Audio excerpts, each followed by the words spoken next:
President Trump pushing forward in his D.C. crime crackdown, why he says it's time for the district to get rid of some of its decades-old policies. Up for liberation. Down, down with deportation. Se puede. Se puede. Kilmar Abrego Garcia now in ICE custody, and there's a new lawsuit against the Trump administration when it says and when he could be deported. Plus, it's almost time for students to be back in class in Montgomery County. We're all very excited. Time to get back to work, back to routine, all that good stuff. How people are feeling about tomorrow. Then, Commander Star Terry McLaurin reaching a new deal to stay in Washington. We're breaking down the terms and conditions. And an adorable moment at the Maryland Zoo. Baby giraffe Tolly taking her first steps outside. The sweet video of her walking with some help from her herd. You're watching the station covering all of the DMV. This is DC News Now. And thank you for joining us for DC News Now at 5. I'm Mark Hall. And I'm Annalisa Gale. Good afternoon. Today marking the start of a third week under President Trump's federal takeover and crime crackdown in the district. And the district hasn't seen, Annalisa, a homicide in 11 days. And as of last night, members of the National Guard started carrying weapons as they continue their deployment throughout the city. Yeah, today, President Donald Trump rolling out a new executive order. DC News Now's Randy Bass is live at the White House with new developments this afternoon. Randy, good afternoon. Yes, Mark and Lisa, good afternoon to you both. Some of the biggest developments here today came at the White House. The president's new executive order targeting D.C.'s longtime bail and bond system, and this marks the president's latest exercise of federal control over D.C.'s law enforcement system. Today, President Donald Trump taking aim at D.C.'s decades-old cashless bail policies with that new executive order. They thought it was discriminatory to make people put up money because they just killed 3 people lying on a street. Cashless bail, we're ending it, but we're starting by ending it in D.C. Trump also threatening to take away D.C.'s federal dollars if the city doesn't comply. Mayor Muriel Bowser responding to that order at a first day of school event Monday morning, saying the city's recent efforts to expand pretrial detention has helped to keep crime down in recent years. Require judges to hold certain accused pre-trial. And that's why we've seen the reduction in shooting, use of guns in this city precipitously for the last 2 years. I frankly think that that has worked better than any system. Today, Attorney General Pam Bondi touting over 1,000 arrests made in the district since the start of the federal crime crackdown 2 weeks ago, including immigration-related arrests. Mayor Bowser says she's heard from D.C. families anxious about immigration enforcement as they send their children back to school. I think that parents who need to make adjustments are going to be making adjustments. And that's a sad thing to say. Schools should be safe places. I think that any attempt to target children is heartless, is mean, it's uncalled for.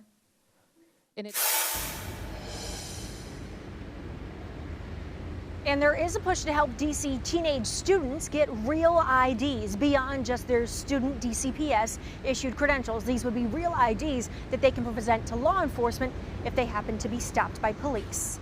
Outside the White House, I'm Randy Bass, DC News Now. All right, Randy, thank you. Well, you can see our full continuing coverage of President Trump's takeover of D.C. police right now on our website. Just go to dcnewsnow.com and click on the D.C. Takeover tab.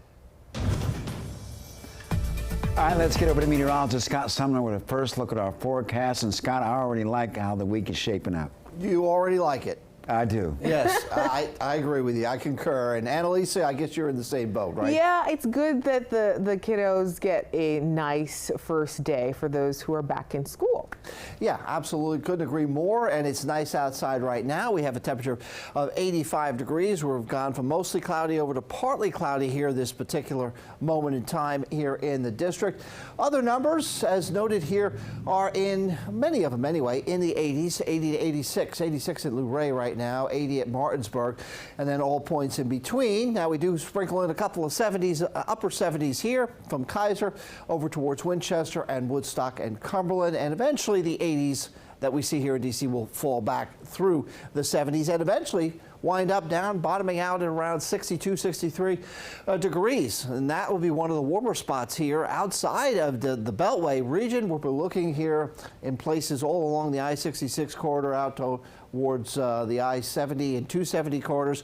50s, middle 50s and upper 50s sprinkled into the region here overnight. Now tomorrow we'll have, if you're a runner, if you get up early, you like to do a little running in the morning to start your day, well, here we go. This is the forecast for you because we have temperatures ranging between 49 out towards the mountains to 62 here in D.C. Lower 60s there. So certainly I think joggers, I'm not one, but I think joggers like those type of temperatures, or runners anyway. And then in the afternoon, well, 67 to 80. So very, very pleasant all in all. We'll talk more about this forecast tomorrow and beyond with a full 7-day. That's coming up in just a bit, guys. All right, Scott, thanks so much. Well, happening now, Kilmar Abrego Garcia taken into federal custody today. ICE arresting the Prince George's County man this morning, just moments after he arrived at the agency's office in Baltimore. However, his planned deportation, which could have happened as early as Wednesday, has been put on hold. DC News Now's Dave Laval tells us why from Baltimore. Kilmar Abrego Garcia remains held in an unnamed detention center in Virginia. U.S. District Judge Paula Zinnes put his deportation on hold until further notice. It's the latest chapter in what's been an emotional day here in Baltimore. A media frenzy surrounded Abrego Garcia and his family as they entered the building for his meeting with ICE. A very emotional scene once inside it before they went upstairs. She left about 45 minutes later as one of their attorneys delivered the news to supporters outside the federal building. Mr. Abrego Garcia was taken into custody by ICE this morning. Homeland Security Secretary Kristi Noem defended Abrego Garcia's arrest. As she said on social media, President Trump will not allow this, quote, illegal alien who is an MS-13 gang member, human trafficker, serial domestic abuser, and child predator to terrorize American citizens any longer. Abrego Garcia and his supporters deny the allegations. Me he enterado cómo la comunidad. I have come to know how the community has stood up with so much support and has hugged me with so much solidarity. The arrest followed a brief reunion of the Abrego Garcia family. Abrego Garcia returned to his family Friday night after his release earlier in the day from custody in Tennessee, where he faces federal human trafficking charges. Para mí, la felicidad es simplemente. To me, happiness is simply being with my family and being able to spend simple memories with them. The judge is also concerned about a proposed plea agreement that would send Abrego Garcia to Costa Rica if he admits guilt to the human trafficking charges. Again, though, Abrego Garcia's deportation remains on hold pending the results of a hearing tentatively scheduled for Friday in Greenbelt. In Baltimore, Dave Laval, DC News Now. Dave, thank you. Prince George's County Police, meantime, are investigating a deadly single-car crash in Fort Washington. This all happened on Fort Foote Road yesterday. Officers saying the driver lost control of the car and hit a tree. The cause of that crash is still under investigation this afternoon. A D.C. Fire remembering one of their own today. They say a 21-year-old recent graduate of their training program died while off duty. Probationary firefighter Salia D. Williams graduated from cadet training on Friday. She was set to begin her assignment in the Southwest waterfront neighborhood. The department says the probationary firefighter Williams was a dedicated employee and a bright presence within our organization. They also say that she displayed strength, commitment, and the promise of a meaningful career in public service. In health news, the first human case of a flesh-eating parasite in the country has been confirmed in Maryland. It's called the screwworm. It was found in a person who returned to the U.S. after visiting El Salvador. Screwworms are mainly found in cattle and rarely infest humans. The Maryland Department of Health and the Centers for Disease Control and Prevention are now investigating. The Department of Health and Human Services says the risk to the public's health is very low. We'll have more details right now on our website, dcnewsnow.com, to search screwworm. Well, President Trump says that he may reconsider federal funding to rebuild the collapsed Francis Scott Key Bridge. The president claimed that he gave Maryland Governor Wes Moore money for this. However, it was actually Congress and then President Joe Biden who approved to fully cover the cost to rebuild the bridge last December.